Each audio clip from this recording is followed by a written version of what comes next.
On its 20th anniversary, the Universitat Oberta de Catalunya hosted the 25th Annual Eden Conference 2015 in Barcelona, the European Distance and E-Learning Network. Benvinguts. Benvinguts. Bienvenidos. The conference program is full of interesting topics, interesting papers, presentations, keynotes, a lot of activities. Courtesy of the Universitat Oberta de Catalunya, a cocktail was held at the Centre Cultural El Bon, where Professor Planet from UOC and Antonio Morera Teixeira from Eden welcomed the participants. Let me start by warmly welcoming you to Barcelona. For the city and the country in general, and for our university in particular, it is both an honor and a challenge to host this latest edition of the Eden Annual Conference.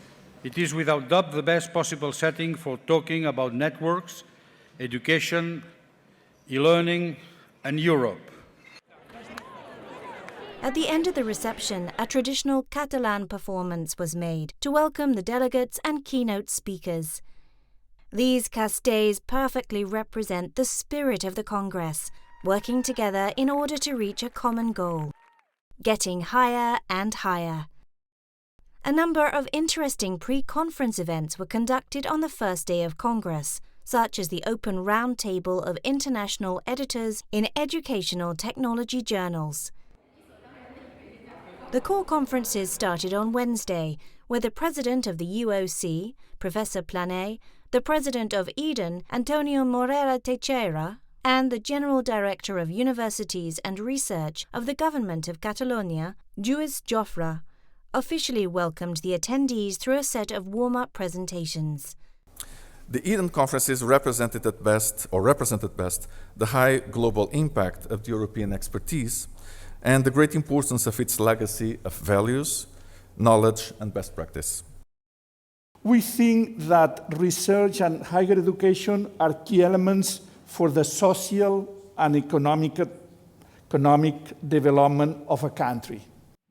Later on, the first keynote speech was made by the Education and Culture General Director of the European Commission, Xavier Prat, who talked about new trends of technology and modernization in EU higher education. Because we do have all a challenge of innovation, and the difference and the distance between online and on-site universities, between learning and blended learning, is grossly overstated and will be overstated more and more in the future. In the afternoon, participative sessions were held on different topics, presented by delegates attending the Congress. For example, Anna Maria Silagi from the Netherlands talked about the challenges of Saudi women studying online in international master's programs. Just for this 6 minutes, let's respect the cultural rules of Saudi Arabia. I would like to ask the gentleman here to sit there on that side, so on my right side, and all ladies on this side, on my right side. Women cannot drive in Saudi Arabia. They are not free to move from one place to the other, and that is a very big issue when they would like to study, because when they want to go to the campus, they need to ask their father or brother. Another example was Montse Guidert's speech about the 360-degree e-assessment process at the UOC. In the online university, the role of the teacher and the student change.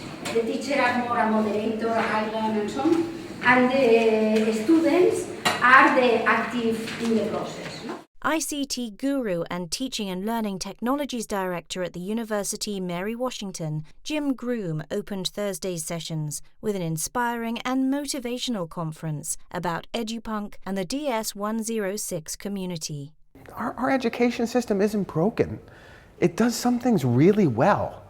And what if we could enhance that and augment that with the web, which takes what's already done really well and makes it better, and connects us in amazingly cool ways. During the afternoon sessions, the UOC delivered Expanding Learning in an Online Digital World.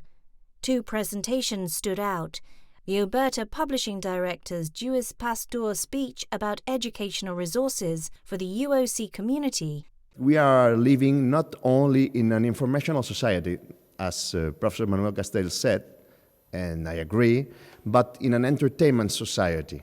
And eLearn Center Director Christine Apple's speech on shaping learning and rethinking teaching in a real virtual lab. La manera en que ha canviat el concepte de l'e-learning no és tant en el concepte, sinó potser en el que és rellevant per tothom ara. I ha passat de ser una cosa potser abans anecdòtica o experimental i ara és una necessitat per tothom. UOC also organised a workshop with alumni who shared their online educational experience.